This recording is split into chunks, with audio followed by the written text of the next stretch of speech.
So when it comes to new car warranty and servicing, what are some of the things that mechanics need to be aware of when they're doing that work?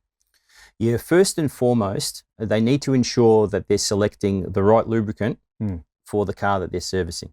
Okay. OEMs now are becoming more and more stricter in terms of the lubricants that they're allowing to be used in their vehicles, as I mentioned before.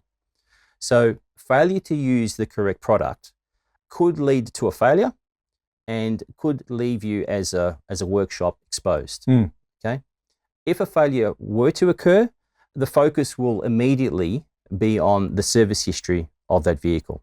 So it's important to get it right. At Castrol, we have a number of different tools that workshops can actually use in order to make the right lubricant selection. That's a fantastic way to look at that issue that is being driven further upstream to the workshop owners. I guess that also underpins the opportunity for Castrol to have strategic relationships with workshops to fulfill those obligations. Yeah, absolutely. And we work very closely with them to make sure that they have the requirements and they have the products that they need to actually get the job done. One of the big things for me is when I see the price of new vehicles and what people are paying for these vehicles, the technology associated. You want to make sure you mitigate that risk by doing the right job. Yeah, as I mentioned, selecting the right lubricant is absolutely essential in order to ensure trouble-free motoring.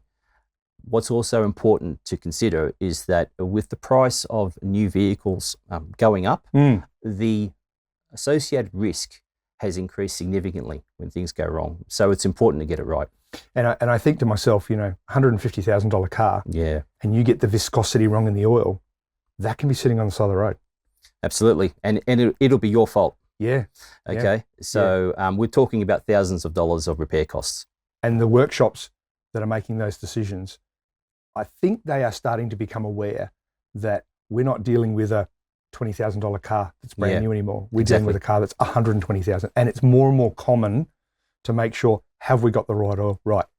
Just double check it. Yeah, absolutely. And the other thing to consider is not only the cost to actually repair it, but the time that it'll take to actually get the parts.